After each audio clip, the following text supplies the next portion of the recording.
Cuando desperté de esa cirugía que yo nunca pedí, me miré en el espejo y vi el rostro de una mujer muerta mirándome de vuelta. Mi marido me había transformado en su esposa fallecida. Lo que le hice a su rostro después fue lo único que me quedó por hacer. Hola, mis queridos. Hola, mis queridas. Qué bueno estar aquí con ustedes de nuevo. Pueden acomodarse ahí, tomarse un cafecito, que la historia de hoy... ¡Ay, esta va a remover el corazón, ¿eh? Mi nombre es Ivonete Cardoso Silva, pero todos aquí en Durango me llaman solo Doña Nete. Tengo 78 años, mijito. Y mira, cada año de estos tiene una historia que contar. Hoy estoy aquí en mi cocina, con esta mesa llena de moldes de cocadas, alegrías y ate que hago para vender en el tianguis todos los sábados. El olorcito de leche condensada hirviendo con chocolate está inundando todo aquí, ¿saben? Es un perfume que calma el alma. Empecé a hacer estos dulcecitos hace unos 15 años, después de que me jubilé de mi trabajo de auxiliar administrativa. Al principio era solo para ocupar el tiempo. ¿Saben cómo es? Una se queda sola en casa, los hijos ya crecidos, los nietos en la carrera de la vida moderna. Entonces pensé, Nete, necesitas hacer algo útil con estas manos. Y así nació este negocito. Todos los sábados por la mañana, bien tempranito, arreglo mi puestecito en el tianguis del centro de la ciudad. Los clientes ya me conocen, ya saben que los dulces de Doña Nete están hechos con cariño y esmero. Aquí estoy envuelta en mi delantal florecido, con la cuchara de palo en la mano, moviendo esta olla en la lumbre bajita para que no se queme. Aprendí a hacer dulce con mi madre, allá en el rancho donde crecí. Pero eso lo cuento dentro de un ratito. Lo importante ahora es que sepan que es aquí, en esta cocina sencilla, pero limpiecita, donde encuentro mi paz. Aquí, entre estas paredes amarillas, con mi estufa de gas viejita pero que funciona bien, con mis moldecitos de colores todos en fila en la mesa de fórmica. Y ustedes, mis queridas y mis queridos que me están viendo ahora, quiero hacerles un pedido especial. Cuéntenme aquí, en los comentarios desde qué rincón de México o América Latina me están viendo. Y díganme también qué hora del día encontraron este video de la abuela aquí. ¿Están tempranito tomando su cafecito? ¿Están a la hora de la comida descansando un poquito? ¿O ya están por la tarde después del trabajo? Yo leo todos los comentarios, ¿eh? Me pone tan feliz saber de dónde son y qué momento del día apartaron para escuchar las historias de esta viejita. Háganlo por mí, ¿está bien? Vamos a crear una cadena de cariño. Ah, y si les gusta mi historia, no olviden darle like y suscribirse al canal Memorias de las Abuelas, porque tengo mucho todavía por contar. La vida le enseñó muchas cosas a esta abuela, y cada enseñanza puede ayudar a alguien que lo necesita escuchar. Pero saben, mis amores, hay algo que necesito contarles hoy. Una historia que guardé por muchos años, que solo ahora, en mi vejez, tengo el valor de sacar. Es una historia de cuando yo era joven, sobre un amor que parecía un cuento de hadas, pero que se transformó en la peor pesadilla que alguien pueda imaginar. Es sobre el día en que desperté y no reconocí mi propio rostro en el espejo. Es sobre un hombre que me amó de una manera tan enferma, tan equivocada, que casi destruyó quien yo era por dentro. Pero antes de entrar en esa parte difícil, déjenme contar cómo empezó todo allá en mi infancia, cuando yo era solo una niña soñadora, corriendo descalza por los campos de Durango. Yo nací aquí mismo en Durango, pero no era en la ciudad, no, mijo.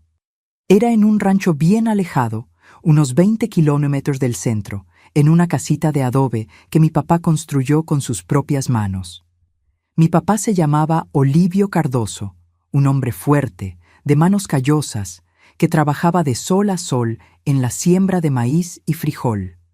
Mi mamá era Gersina, una mujer pequeñita, pero de una fuerza que no se imaginan.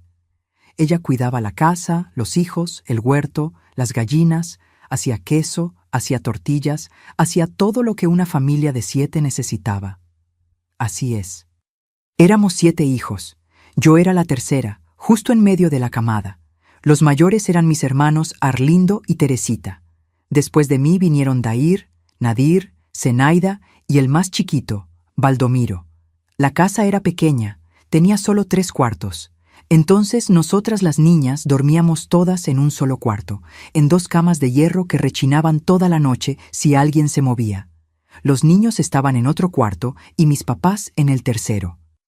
La casa tenía piso de tierra que mi mamá regaba todos los sábados con agua y jabón de ceniza que ella misma hacía.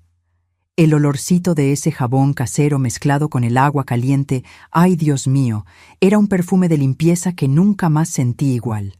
La cocina era el corazón de la casa con una estufa de leña grandota, donde mi mamá pasaba el día entero. Había una mesa larga de madera donde todos nos sentábamos para las comidas, siempre al mismo tiempo, siempre juntos. Mi papá insistía en eso. Recuerdo que despertábamos con el canto del gallo antes de que saliera el sol. Mi papá ya estaba de pie, preparando las cosas para ir al campo. Nosotros, los niños, teníamos nuestras obligaciones. Las niñas ayudábamos a mamá con la casa y con los animales del patio. Yo adoraba cuidar las gallinas, echarles maíz por la mañana temprano, buscar los huevos en los nidos. Había una gallina pintita que era mi favorita. Le puse nombre. La llamaba Mimosa. Me seguía por el patio, parecía un perrito. Los niños iban con mi papá a la siembra, pero solo cuando ya estaban más grandecitos.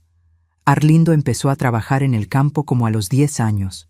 Mi papá decía, el hombre tiene que aprender a ganarse el pan con el sudor de su frente desde chico.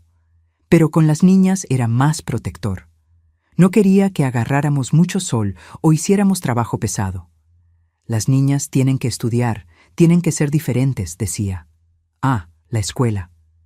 Era una escuelita rural bien sencilla, de un solo salón, con pupitres de madera viejitos y una maestra que se llamaba Doña Hortensia. Para llegar allá, yo y mis hermanos caminábamos 3 kilómetros a pie todos los días.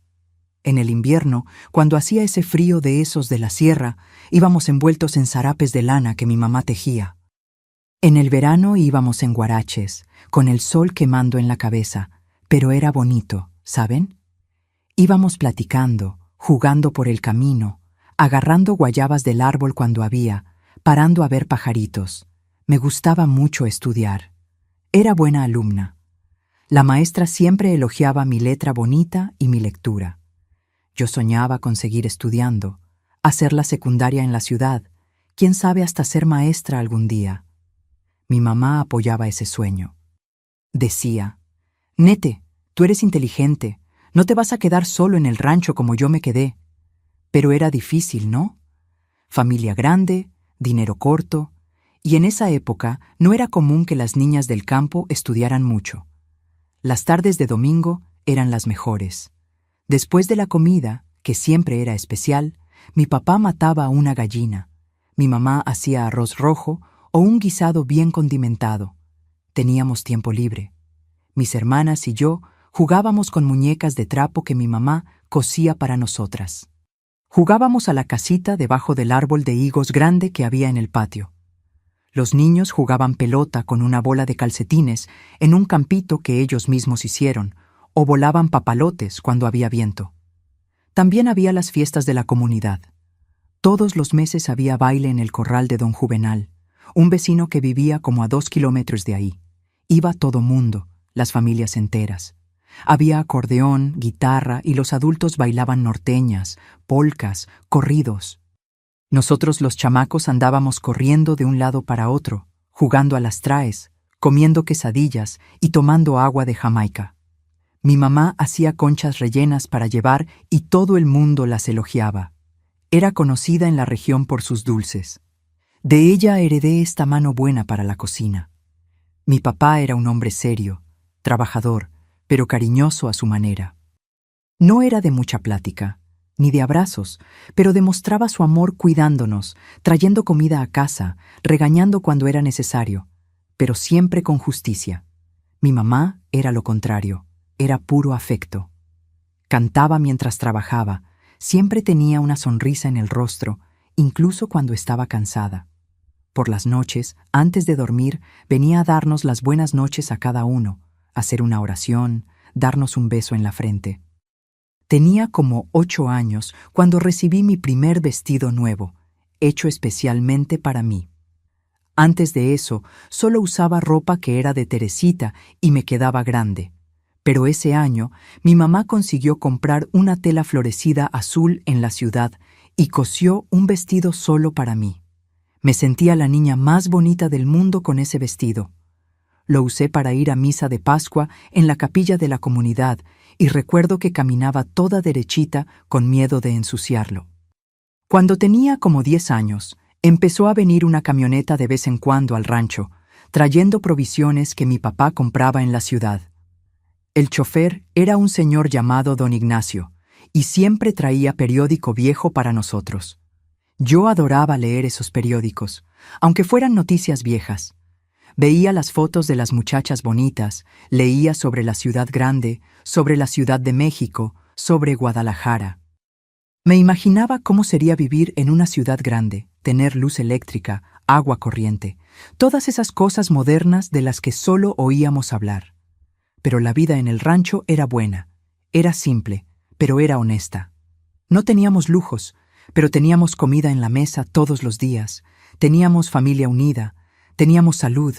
Yo era una niña feliz, soñadora, llena de planes para el futuro.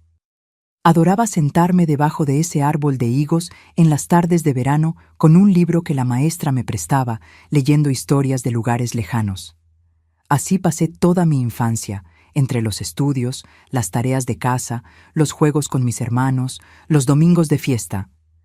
Yo no sabía todavía, pero la vida me guardaba caminos que nunca imaginé. Cuando cumplí 12 años, mi papá empezó a hablar de mandarme a estudiar a la ciudad, a vivir en casa de una tía suya que no tenía hijos. La nete tiene cabeza para el estudio, decía. Y fue así que, a los 13 años, salí por primera vez de la protección de esa casa de adobe y me fui a vivir a la ciudad grande. El cambio a la ciudad fue un shock enorme para mí, mis queridos. Yo, que solo conocía el ruido de los pajaritos y el silencio del rancho, de repente estaba en medio del ajetreo de Durango, con coches pasando, gente por todos lados, bocinas, ruido. Me fui a vivir con la tía Diva, hermana de mi papá, en una casita sencilla pero arreglada cerca del centro. Ella era viuda, no tenía hijos, y aceptó recibirme para que pudiera estudiar en la secundaria estatal que quedaba cerca. Los primeros meses fueron difíciles. Extrañaba a mi mamá, a mis hermanos, ese alboroto bueno de casa llena. La tía Diva era una mujer buena, pero medio seca, ¿saben? No era de mucho cariño. Me trataba bien, me daba de comer, me ponía a estudiar, pero no tenía ese afecto al que yo estaba acostumbrada. Por las noches lloraba escondida en la almohada, con nostalgia de casa. Pero yo era necia, quería mucho estudiar, entonces me fui acostumbrando. En la escuela hice amistades, empecé a hacer amigos. Había una compañera que se llamaba Eulalia, que se volvió mi mejor amiga. Estudiábamos juntas, íbamos al parquecito después de clases, platicábamos de los muchachos que nos parecían guapos, cosas de adolescente, ¿no? Terminé la secundaria con buenas calificaciones. A los 17 años, mi papá estaba orgulloso. Vino a la graduación con mi mamá, todo arregladito con un traje prestado. Fue un día tan feliz, pero entonces vino la decisión difícil. ¿Seguir estudiando o trabajar? La familia necesitaba ayuda, y yo ya estaba grande. Terminé consiguiendo un trabajo de auxiliar administrativa en una tienda de telas del centro. El sueldo era poco, pero ayudaba a pagar mi estadía en casa de la tía Diva y todavía mandaba unos pesitos a casa. Los años fueron pasando. Trabajaba de día, ayudaba a la tía en casa y los fines de semana iba al rancho a visitar a la familia. Tuve unos noviazgos de juventud, nada serio. Un muchacho de contabilidad me llevó al cine una vez. Otro me dio unos besos en el baile de la sociedad, pero nada que fuera en serio. Yo era medio tímida todavía, medio trabada para esas cosas de noviazgo. Fue cuando tenía 24 años que todo cambió. Ya había salido de casa de la tía Diva y vivía en un cuartito rentado cerca del trabajo. Ya no era más esa niña del rancho. Era una mujer independiente, ganando mi dinero, pagando mis cuentas. En esa época cambié de trabajo. Me fui a trabajar como recepcionista en una clínica médica que acababa de abrir en el centro de la ciudad. Era una clínica moderna, bonita, toda blanquita y con olor a limpio. Yo usaba uniforme blanco, me quedaba en la recepción atendiendo a los pacientes, agendando consultas, organizando expedientes. Fue ahí donde lo conocí. Doctor Helio Tavares, un cirujano plástico que había venido de la Ciudad de México para abrir consultorio en Durango. Era un hombre de unos 45 años, muy elegante, siempre de traje impecable, perfume caro, cabello peinado con brillantina, alto, con porte bonito, manos finas de quien nunca trabajó en el rancho. Era viudo, eso todo el mundo lo sabía. La esposa había muerto en un accidente de coche unos 5 años antes, según comentaban las enfermeras. Al principio, él casi no me hablaba. Solo saludaba con un movimiento de cabeza cuando llegaba por la mañana y cuando se iba por la tarde. Yo me quedaba ahí en la recepción, él pasaba directo a su consultorio, pero con el tiempo empezó a platicar conmigo. Preguntaba cómo había sido mi día, si me estaba gustando el trabajo, de dónde era.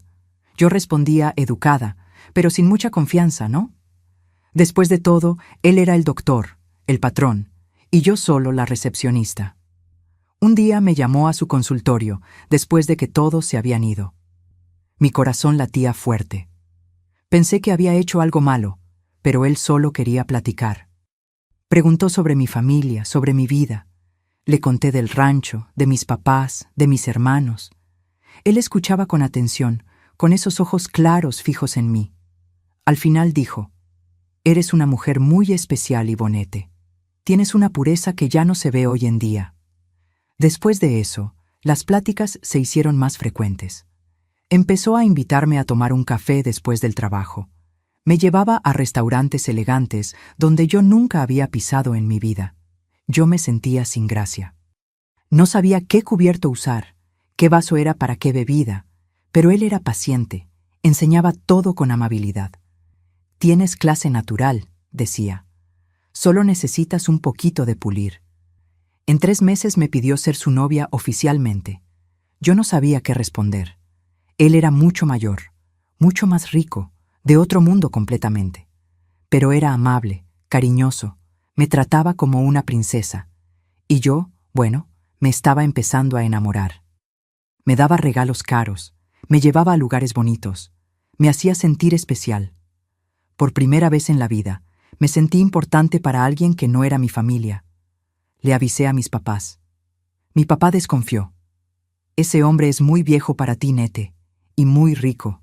Gente así no se casa con gente como nosotros».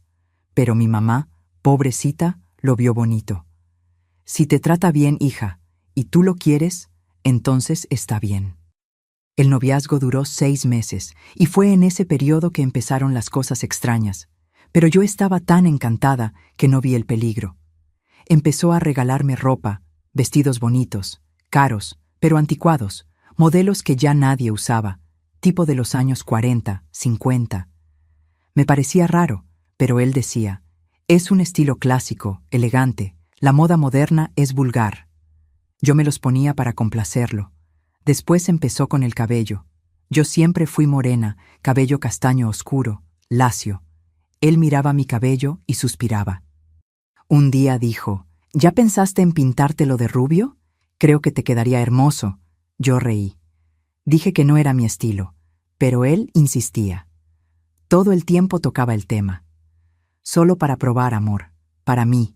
Siempre me han parecido tan bonitas las mujeres rubias. También estaba ese cuadro. En su casa, una mansión preciosa en la parte alta de la ciudad, había un cuadro enorme en la sala. El retrato de una mujer rubia, hermosa, con vestido antiguo, sonrisa suave. Era Clarice, su esposa fallecida. Siempre que iba allá, sentía esos ojos pintados siguiéndome. Él a veces se quedaba parado mirando ese cuadro por minutos, como si estuviera en trance. Yo intentaba llamarlo, pero era como si no me oyera. Una noche pregunté: «Todavía la amas mucho, ¿verdad?». Me miró con una expresión extraña, casi aterradora. «El amor verdadero nunca muere, Ivonete. Solo se transforma, encuentra nuevos caminos». No entendí lo que quiso decir, pero esas palabras me dieron un escalofrío. Aún así, cuando me pidió matrimonio, en mi cumpleaños 25, acepté. Se arrodilló con un anillo de diamante enorme, me llamó su salvación, y yo dije, sí. Mi mamá lloró de alegría. Mi papá se quedó callado. Eulalia, mi amiga, me llevó a un rincón y dijo, Nete, ¿estás segura? Ese hombre es raro. Clarisse murió en circunstancias sospechosas, ¿sabías? Hay gente que dice que él estaba en el coche con ella. No quise escuchar. Pensé que era envidia, chisme de ciudad chica. Nos casamos 3 meses después en una ceremonia pequeña en la iglesia del centro. Yo de blanco, él de negro.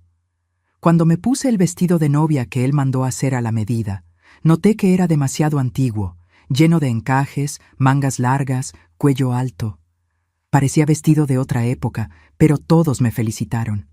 Dijeron que estaba hermosa, entonces me tragué lo raro. La luna de miel fue en la Ciudad de México, en un hotel elegante. Fue ahí donde me entregó otro regalo, un frasco de tinte rubio platinado.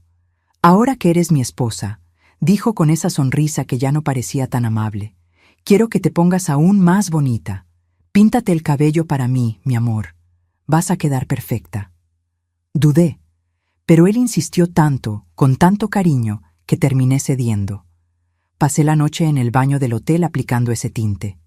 Cuando salí, rubia platinada, me abrazó muy fuerte, casi lastimándome, y susurró en mi oído.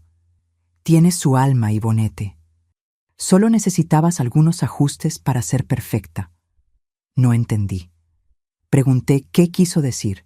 Solo sonrió y dijo, ajustes de comportamiento, querida, para ser la esposa ideal. Pero había algo en esa sonrisa, algo que me hizo sentir que había cometido el mayor error de mi vida.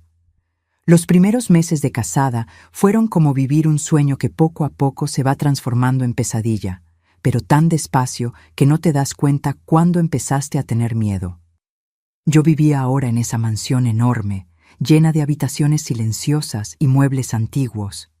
La casa olía a naftalina y perfume caro, un olor que me mareaba, pero que tenía que fingir que me gustaba. Elio tenía una rutina muy específica. Se levantaba a las 6 de la mañana, tomaba café solo, leyendo el periódico. Yo no podía sentarme con él en ese momento. Decía que necesitaba concentración matinal. Después se iba a la clínica y solo regresaba al final de la tarde. Cuando llegaba, me llamaba a la sala, me hacía sentar en un sillón específico, ese que estaba debajo del retrato de Clarisse, y se quedaba mirándome en silencio por minutos. Estoy estudiándote, decía. Cada detalle. Empezó a controlar todo. Mi ropa, mi cabello, mi maquillaje. Todas las mañanas separaba lo que yo debía ponerme. Siempre esos vestidos anticuados, siempre en tonos pastel, siempre con esas joyas pesadas que habían sido de Clarisse. Usa el collar de perlas de ella, ordenaba. Usa los aretes de esmeralda, eran sus favoritos. Cuando me quejaba de que el estilo no combinaba conmigo, se ponía frío, distante. Prometiste ser mi esposa perfecta, Ivonete. Eso significa confiar en mi juicio. Poco a poco me fue aislando. Cuando Eulalia me llamaba, él se quedaba al lado, escuchando toda la conversación de brazos cruzados. Después decía, ella no es buena compañía para ti. Habla demasiado, te influye mal. Prohibió mis visitas al rancho. Tu familia es muy simple. Estás en otro nivel ahora. Ya no necesitas eso. Yo lloraba escondida, extrañando a mi mamá, a mis hermanos, mi vida de antes. Me hacía hablar como hablaba Clarisse. Hasta tenía grabaciones en casete de la voz de ella que ponía para corregirme. Más suave, Ivonete. Ella tenía una voz más dulce. Inténtalo de nuevo. Me sentía como una muñeca siendo moldeada, una actriz memorizando un papel que no era mío.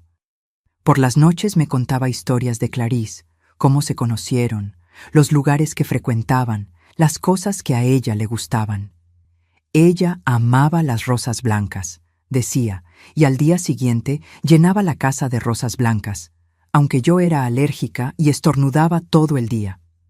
Ella tocaba piano, decía, y me obligaba a tomar clases de piano con un profesor que venía a casa 2 veces por semana, aunque yo no tenía ningún talento para la música. Un día, Unos 6 meses después de la boda, me estaba mirando en el espejo del cuarto. Miré mi reflejo, rubia platinada, con esa ropa antigua, ese maquillaje pesado que me hacía usar y no me reconocí. Empecé a llorar. Elio entró al cuarto en ese momento y me abrazó por detrás, mirando nuestro reflejo en el espejo. «Estás casi perfecta», susurró. «Solo falta un poquito más». Pregunté con voz temblorosa. «¿Un poquito más de qué?». Sonrió de una manera que me heló. «Paciencia, mi amor. Pronto vas a entender». Empecé a tener crisis de ansiedad. Mi corazón se aceleraba de la nada. Me quedaba sin aire, con mareos. Elio, como médico, siempre tenía una explicación. «Es estrés», decía. «Es adaptación al matrimonio». Me daba medicinas calmantes que me dejaban lenta, somnolienta. Vivía en una neblina sin energía para reaccionar, para cuestionar. Fue en una de esas noches que todo sucedió. Acababa de cenar. Siempre cenábamos en silencio. A él no le gustaba la plática durante las comidas. Después de la cena, me fui a la sala a leer un libro, pero empecé a sentir un dolor de cabeza terrible, de esos que parece que la cabeza va a explotar. Me quejé con él. «Ay, mi amor», dijo con esa voz demasiado suave, esa voz que ahora me daba escalofríos. «¿Estás tan tensa? Voy a prepararte un té especial y una pastilla que van a hacer que ese dolor se quite rapidito». Regresó de la cocina con una taza humeante y una pastilla. «Toma, querida. Confía en mí. Soy médico. Sé lo que es mejor para ti». Yo estaba con tanto dolor que ni cuestioné. Tomé el té, me tragué la pastilla. El sabor era amargo, extraño, pero él dijo que era normal. «Acuéstate en el sofá y relájate. Pronto va a pasar». Me acosté y poco a poco todo empezó a ponerse borroso. Mi lengua se puso pesada, mis párpados empezaron a cerrarse solos. Intenté hablar, pero las palabras no salían bien. Intenté levantarme, pero mi cuerpo no obedecía. Lo último que recuerdo es su voz, susurrando cerca de mi oído. «Finalmente, mi amor. Finalmente voy a poder hacerte quedar perfecta. Vas a despertar siendo quien realmente debías ser». Y entonces, todo se puso negro. Cuando empecé a volver en mí, no sé cuánto tiempo había pasado. Días, semanas. Todo era confuso, nebuloso. Estaba en una cama, pero no era mi cama. El olor era de hospital, ese olor a alcohol y medicinas que se queda pegado en la nariz. Intenté abrir los ojos, pero dolía. Dolía todo. Mi rostro entero latía, quemaba como si me hubieran golpeado. Intenté levantar la mano para tocar mi rostro, pero mis brazos estaban débiles, pesados, y tenía agujas en los 2 brazos con tubos conectados a sueros. Logré gemir, y pronto escuché pasos. Era él. Elio vino corriendo hacia mí con esa sonrisa en el rostro, pero una sonrisa enferma de quien está viendo algo maravilloso. «Despertaste. Gracias a Dios, mi amor. Estaba tan preocupado». Intenté hablar, pero mi boca no se movía bien. Todo estaba vendado. Solo mis ojos quedaban descubiertos. Logré hacer un sonido, un gemido de pregunta. Él tomó mi mano. «Te caíste de la escalera, querida. ¿No recuerdas? Fue un accidente terrible. Tu rostro quedó muy lastimado. Pero no te preocupes. No te preocupes ni un poquito. Yo me encargué de todo. Soy el mejor cirujano plástico de la región. ¿Recuerdas? Reconstruí tu rostro. Hice un trabajo perfecto. Vas a quedar aún más hermosa de lo que eras antes». Intenté mover la cabeza. Intenté decir que no, que yo no me había caído de ninguna escalera, que él me había dopado, pero no podía. Solo podía quedarme ahí acostada, sintiendo ese dolor insoportable, sintiendo las lágrimas correr de mis ojos a la almohada. Él me visitaba todos los días. Traía flores, siempre rosas blancas. Hablaba conmigo como si fuera una niña, explicando cómo iba mi recuperación, cómo se cambiaban las vendas, cómo la cicatrización estaba perfecta, absolutamente perfecta. Yo estaba atrapada sola en ese cuarto privado de su clínica, sin poder hablar, sin poder moverme bien. Las enfermeras eran de él, obedecían solo a él. Nadie cuestionaba nada. Pasaron semanas. El dolor poco a poco disminuyó, pero la angustia mental solo aumentaba. Yo sabía que algo estaba terriblemente mal. Él había hecho algo conmigo y tenía pavor de descubrir qué. Cada vez que intentaba preguntar, tocar las vendas, él sostenía mi mano con fuerza y decía: «Calma, querida, pronto vas a ver, vas a estar tan feliz. Finalmente vamos a ser la pareja perfecta que siempre debimos haber sido». El día de quitar las vendas estaba llegando y yo sentía en el fondo de mi alma que cuando esas vendas salieran iba a descubrir algo que me iba a destruir por dentro, algo que nunca más se podría deshacer. El día llegó. 3 semanas y 2 días después de que desperté en ese cuarto, Elio entró con una sonrisa de niño en mañana de Navidad. Estaba emocionado de una manera que me dio náusea. «Hoy es el día, mi amor. Hoy finalmente te vas a ver.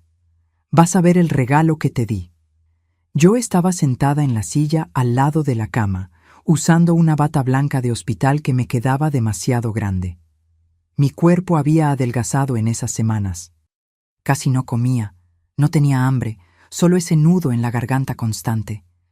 Mi corazón empezó a latir tan fuerte que pensé que me iba a desmayar.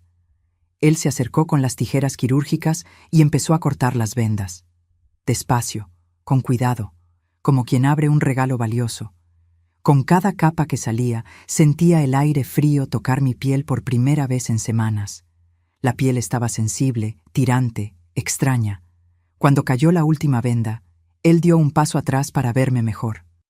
Sus ojos se pusieron brillantes, se llenaron de lágrimas. «Perfecto», susurró, «absolutamente perfecto».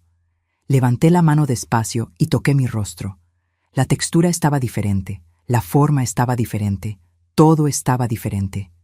«Yo quiero ver». Logré hablar, mi voz saliendo ronca de tanto tiempo sin usar. «Claro, mi amor, claro que quieres ver». Salió corriendo y volvió con un espejo de mano, de esos con mango dorado antiguos.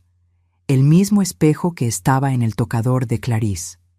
Yo lo había visto guardado en un armario de la casa. Sostuvo el espejo frente a mi rostro y yo miré. Por un momento, mi cerebro no procesó lo que estaba viendo. Era como si estuviera mirando la foto de otra persona. La nariz no era mi nariz. Era más pequeña, más respingada, con una curvatura diferente. Los pómulos estaban más altos, más prominentes. La barbilla era otra, más puntiaguda. Los ojos, Dios mío, los ojos. Había tocado mis ojos. De alguna manera había jalado la comisura de ellos, dejándolos más jalados hacia arriba, más almendrados. Y entonces entendí. Mi mirada fue directo al cuadro gigante que había ahí en la pared de ese cuarto también, porque él había puesto un retrato de Clarice hasta ahí.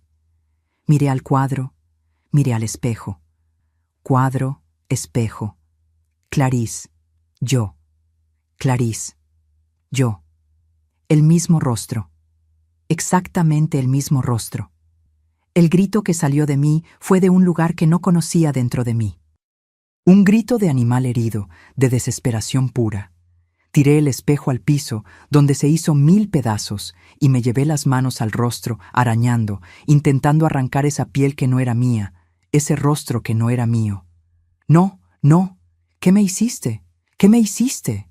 Gritaba, lloraba, me sacudía. Elio intentó sostenerme, pero lo empujé con una fuerza que no sabía que tenía. Caí al piso en medio de los vidrios rotos, sangrando, pero ni sentía dolor. El dolor de mi cuerpo no era nada comparado con el dolor de mi alma siendo desgarrada. Él se arrodilló a mi lado, intentando abrazarme, intentando calmarme. «Mi amor, cálmate, estás en shock. Es normal. Pero mira qué hermosa quedaste. Mira qué perfecta eres ahora. Finalmente eres quien siempre debiste haber sido». Me alejé de él, arrastrándome por el piso. Yo no soy ella. Yo no soy Clarice. Yo soy Ivonette. Yo soy Ivonette. Mi voz estaba ronca de tanto gritar. Él se puso de pie, mirándome con esa expresión aterradora, casi como si no me oyera de verdad. «Eres quien necesito que seas», dijo con calma fría. «Eres mi obra maestra, mi regalo de Dios. Clarisse volvió a mí, finalmente volvió. En ese momento entendí la verdad completa, la verdad que mi amiga Eulalia había intentado advertirme. Él no me amaba. Nunca me amó. Solo quería un cuerpo, un cascarón vivo para poner el rostro de la mujer muerta. Yo era solo un pedazo de carne para ser moldeado, esculpido, transformado.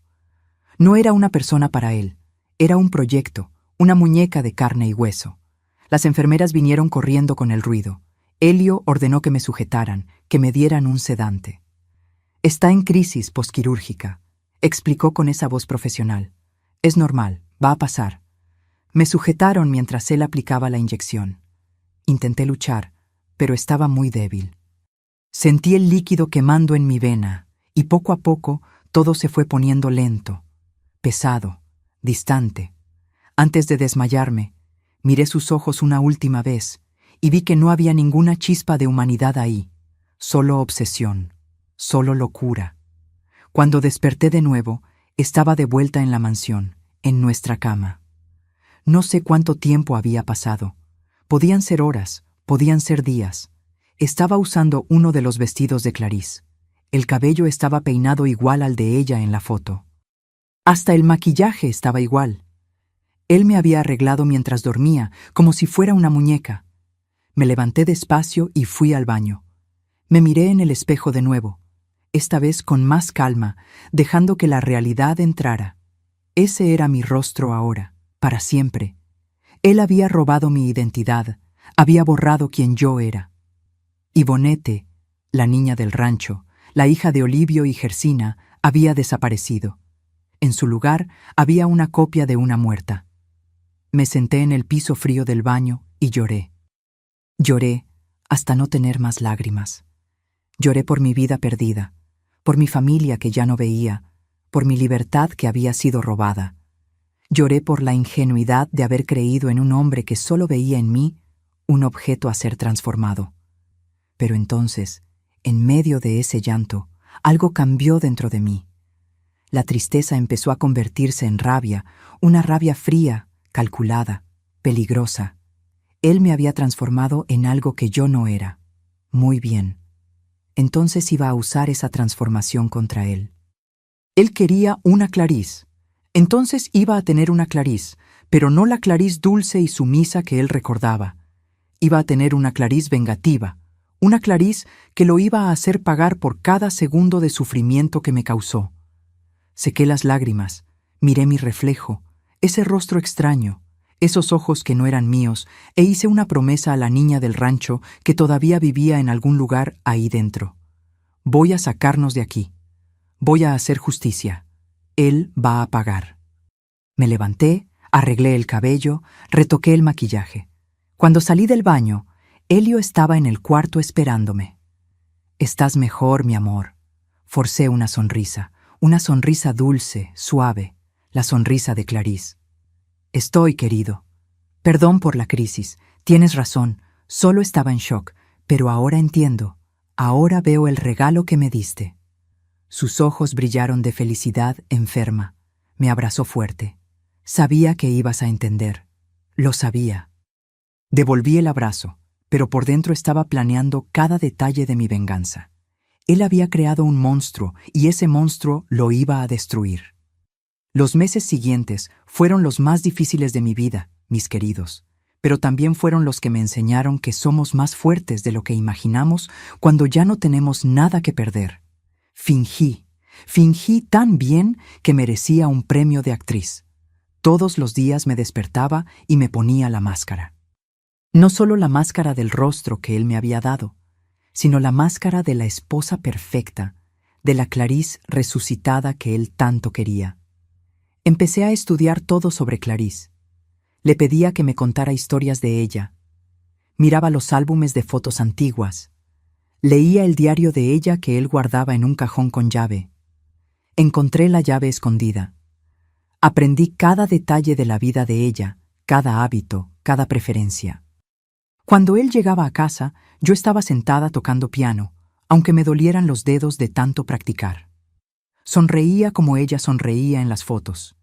Caminaba como él decía que ella caminaba. Me convertí en la sombra de una muerta. Elio estaba radiante. Pensó que lo había logrado, que su experimento enfermo había funcionado. Bajó la guardia, dejó de vigilarme tanto, dejó de cerrar las puertas con llave, empezó a dejarme sola en casa cuando iba a la clínica. «Ya estás perfecta, mi amor», decía todos los días. «Finalmente tengo a mi Clarice de vuelta». Yo usaba ese tiempo sola para planear. Revisé la casa entera. Descubrí que tenía una oficina en la parte de atrás con llave, donde guardaba sus instrumentos quirúrgicos. Le gustaba limpiarlos en casa. Decía que las empleadas de la clínica no lo hacían bien. Encontré la llave de esa oficina también. La escondía en una maceta de la sala. Los hombres inteligentes siempre piensan que son demasiado listos para ser descubiertos. Entré a esa oficina varias veces mientras él no estaba. Era un lugar aterrador. Había bisturíes de todos los tamaños, tijeras quirúrgicas, pinzas, agujas, hilos de sutura. Había también frascos de medicamentos anestésicos, sedantes. Y había fotos, docenas de fotos de Clarice esparcidas por la mesa, por la pared, y al lado de ellas fotos mías de antes y después. Él había documentado toda la transformación con fotos clínicas. Había hasta un cuaderno donde escribía, detallando cada procedimiento que me había hecho, cada corte, cada cambio. Leer eso fue como recibir puñaladas, pero necesitaba leer. Necesitaba saber exactamente lo que me había hecho. Descubrí también otra cosa terrible. En el fondo de un cajón había un reporte policíaco viejo sobre la muerte de Clarice. Ella no había muerto en accidente de coche, como él decía. Había muerto en casa de causas desconocidas, pero el reporte indicaba sospecha de envenenamiento. La investigación fue archivada por falta de pruebas, pero estaba claro que él había sido el principal sospechoso. Clarice había intentado dejarlo, había descubierto que él era obsesivo, controlador, peligroso. Y él no la dejó irse. Si no podía tenerla viva, la iba a mantener muerta para siempre, a través de otra persona, a través de mí. En ese momento, sosteniendo ese reporte en las manos, entendí que no solo estaba luchando por mi libertad, estaba luchando por la justicia que Clarice nunca tuvo. Estaba luchando por todas las mujeres que ese monstruo podría hacer víctimas en el futuro. Tenía que detenerlo de una manera en que nunca más pudiera hacerle daño a nadie. Empecé a robar pequeñas dosis de sus medicamentos, gotas del sedante aquí, un poquito del anestésico allá. Él ni se daba cuenta, tenía tanto inventario.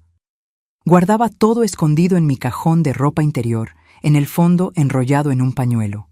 Estudié las dosis en el libro de farmacología de él. Necesitaba saber exactamente cuánto usar para que quedara inconsciente, pero no muriera. No, la muerte era poco para él. La muerte sería demasiado fácil. 3 meses después de la cirugía, llegó el aniversario de la muerte de Clarice. Elio estuvo melancólico todo el día. Por la noche, abrió una botella de vino caro, ese vino especial que guardaba desde cuando ella estaba viva. «Vamos a brindar», dijo, «por los nuevos comienzos, por el regreso de mi amada». Brindé con él, tomé un sorbo de mi copa, fingí beber más de lo que bebí.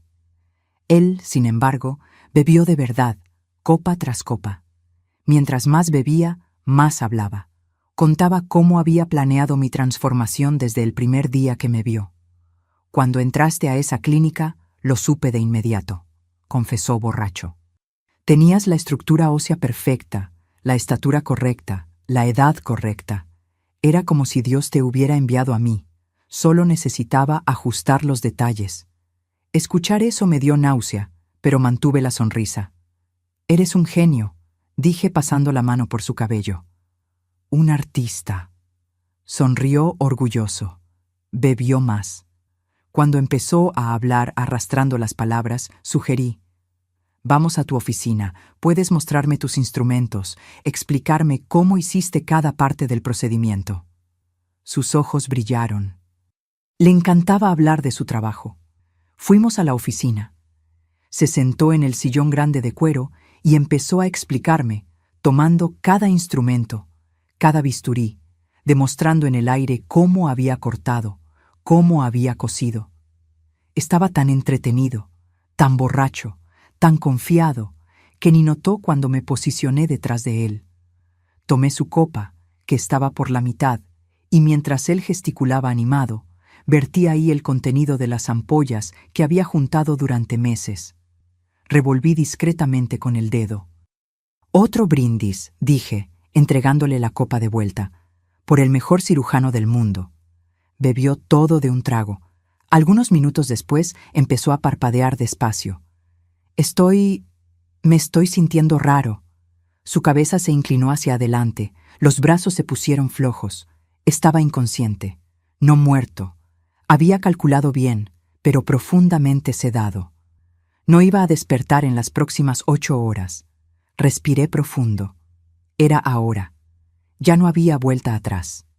Tomé sus instrumentos, los mismos instrumentos que usó en mí. Tomé también el ácido fenólico que usaba para peelings profundos, un ácido tan fuerte que quema hasta la dermis, dejando cicatrices permanentes. Lo miré desvanecido ahí, tan vulnerable, tan a mi merced, igual que él me dejó, igual que me hizo. Sentí la rabia subir por mi garganta. «Robaste mi rostro», susurré. «Ahora voy a marcar el tuyo para que todo el mundo sepa qué tipo de monstruo eres». Empecé el trabajo con el bisturí más fino. Fui escribiendo en su frente, presionando profundo en la piel. Tenía que ser lo suficientemente profundo para que la cicatriz quedara para siempre. La palabra asesino, letra por letra, con las manos firmes, aunque temblaba por dentro. Después en la mejilla izquierda, ladrón. En la derecha, de almas. Él gimió bajito en medio del procedimiento, pero no despertó. El sedante era potente. Por último, el ácido. Tomé el frasco, mojé un pedazo de gasa y lo apliqué en sus párpados cuidadosamente. El tejido empezó a quemarse, a ponerse rojo, se formaron ampollas. Esas manos suyas, esos ojos suyos eran las herramientas del monstruo. Sin ellos, nunca más podría hacer otra cirugía, nunca más podría ver la belleza que tanto idolatraba. Nunca más podría transformar a otra mujer en fantasma. Cuando terminé, me lavé las manos, limpié los instrumentos, puse todo de vuelta en su lugar. Le tomé fotos con la cámara que él mismo usaba para documentar los procedimientos. Tomé el cuaderno donde había escrito sobre mi cirugía, el reporte sobre la muerte de Clarice y guardé todo en una carpeta. Entonces, con las manos todavía temblando, llamé a la policía. «Bueno, necesito ayuda, mi marido. Intentó doparme de nuevo, intentó hacerme otra cirugía forzada. Yo me defendí. Está lastimado. Por favor, vengan rápido». Cuando la policía llegó, encontraron la escena. Él todavía inconsciente en el sillón, con las palabras escritas en el rostro y los párpados quemados. Yo en la sala llorando con los documentos en la mano. Mostré el diario de él. Mostré el reporte de la muerte sospechosa de Clarice. Mostré las fotos del antes y después de mi transformación forzada. Conté todo. Los policías quedaron horrorizados. Llamaron una ambulancia para él, pero también llamaron refuerzos. Porque estaba claro que eso no era una agresión común. Era el fin de una pesadilla de años. Era justicia. Cuando los paramédicos se lo llevaron todavía inconsciente, uno de los policías más viejos vino a hablar conmigo. «Señora», dijo bajito, «oficialmente esto va a ser investigado, pero extraoficialmente creo que usted hizo lo que tenía que hacer. Hombres así son demonios con bata blanca». Esa noche dormí en la delegación, pero dormí mejor de lo que había dormido en meses, porque finalmente había hecho algo. Había recuperado un pedazo de mi poder. El rostro ya no lo podía cambiar, pero el futuro sí. Y su futuro lo había destruido con mis propias manos. Y aquí estoy yo, mis queridos, hoy a mis 78 años, viviendo aquí en Durango, en la misma ciudad donde todo pasó, pero en una vida completamente diferente. Deben estar preguntándose, doña Nete, ¿qué pasó después? Entonces, déjenme contar. El proceso fue largo. Helio sobrevivió, pero quedó ciego del ácido que le eché. Las cicatrices de las palabras que escribí en su rostro quedaron para siempre bien visibles. perdió la licencia médica. Nunca más pudo operar a nadie. Fue condenado por lesión corporal gravísima, privación de la libertad, y el caso de la muerte de Clarice fue reabierto. Con las pruebas que encontré, lograron finalmente hacer justicia por ella también. Le dieron 20 años de prisión, cumplió 17 y murió allá dentro de un derrame cerebral en 1990. Yo no fui al entierro. En cuanto a mí, bueno, me tomó tiempo recuperarme. Me quedé viviendo en un departamento sencillo que la policía me ayudó a conseguir con ayuda de asistencia social. Hice terapia durante años. En esa época no se hablaba mucho de terapia, pero yo necesitaba mucho. Aprendí a vivir con este rostro que no es el mío, pero que se volvió mío. Pensé en hacerme otra cirugía para volver a ser como era antes, pero los médicos dijeron que sería demasiado riesgoso, que había mucho tejido cicatricial, que podía salir mal. Entonces, aprendí a aceptar. Volví a tener contacto con mi familia. Mi papá y mi mamá vinieron a buscarme. Me llevaron de vuelta al rancho por un tiempo. Casi no me reconocieron al principio. Lloraron mucho, pero el amor de papá y mamá no cambia por un rostro diferente. Me acogieron, me cuidaron, me ayudaron a volver a ser persona de nuevo. Mis hermanos también, cada uno a su manera, me apoyaron. Teresita venía a visitarme toda la semana, traía comida, se quedaba platicando conmigo. Con el tiempo volví a trabajar. Primero en un mercadito como cajera, después en una escuela como auxiliar de limpieza. Trabajo honesto, simple, que me hacía bien. Conocí gente buena, hice amistades verdaderas. Aprendí que la vida continúa incluso después de la peor pesadilla. Me casé de nuevo, sí, unos 10 años después de todo. Un hombre sencillo, viudo, que trabajaba de mecánico. Su nombre era Agenor. Él sabía toda mi historia. Se la conté antes de casarnos porque no quería mentiras entre nosotros. Me miró con esos ojos buenos y dijo: «Lo que importa es quién eres por dentro, Nete. Y tú eres la mujer más valiente que he conocido». Vivimos juntos por 23 años, hasta que partió de cáncer en 2006. Me dio 3 hijos hermosos, 2 niños y una niña. Ellos me dieron 8 nietos, que son mi alegría hoy. Hoy vivo en una casita sencilla aquí en Durango, no muy lejos de donde crecí. Es una casa pequeña, de 2 cuartos, con un patiecito atrás donde siembro cositas. Tengo mi huerta de especias, perejil, cilantro, albahaca. Tengo un árbol de capulín que da fruta cada año y hago mermelada para vender en el tianguis junto con los dulces. Mis hijos viven cerca, vienen a visitarme toda la semana. Marlene, mi más chiquita, viene todos los sábados a ayudarme a hacer los dulcecitos para el mercado. Nos quedamos aquí en la cocina riendo, platicando mientras enrollamos cocadas y hacemos alegrías. Mis nietos pasan aquí después de la escuela algunos días. Comen pan con cajeta que yo hago, me cuentan de sus vidas. Esta casa siempre está llena de ruido bueno, de risas, de vida. Participo en el grupo de tejido de la iglesia todos los martes. Somos un montón de abuelitas que nos juntamos para hacer manteles, carpetitas y platicar de todo. Ellas saben mi historia. Todo el mundo en Durango lo sabe. Ciudad pequeña no guarda secretos, pero me tratan con cariño, con respeto. No me ven como pobrecita, me ven como sobreviviente. A veces, cuando estoy sola, me miro en el espejo y todavía me extraña un poco. Después de todos estos años, me acostumbré a este rostro. Pero hay días que recuerdo a la niña que era, a la Nete de cabello oscuro y nariz respingona que corría descalza por el rancho. Ella todavía está aquí dentro, ¿saben? El rostro cambió, pero la esencia no. Yo todavía soy la hija de Olivio y Gersina. Todavía soy la niña que jugaba con la gallina mimosa. Todavía soy yo. La vida me enseñó que somos mucho más que apariencia, que somos hechos de las decisiones que tomamos, del valor que tenemos, del amor que damos y recibimos. Elio pensó que podía borrarme, transformarme en otra persona, pero solo logró cambiar mi cara. Por dentro seguí siendo yo. Y esa victoria, mis queridos, esa victoria nadie nunca me va a quitar. ¿Saben qué aprendí en estos 52 años desde esa noche?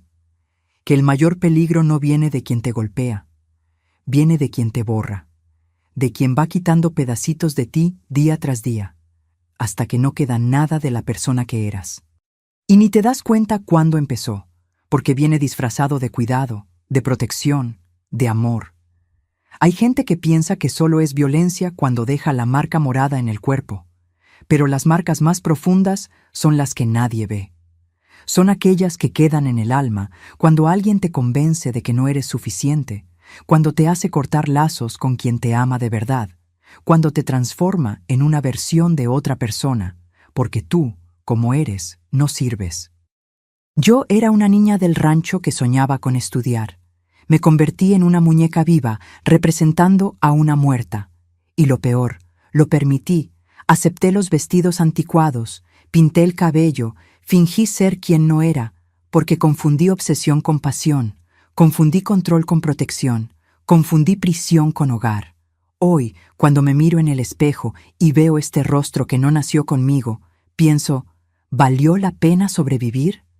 Y la respuesta es sí, 1000 veces sí.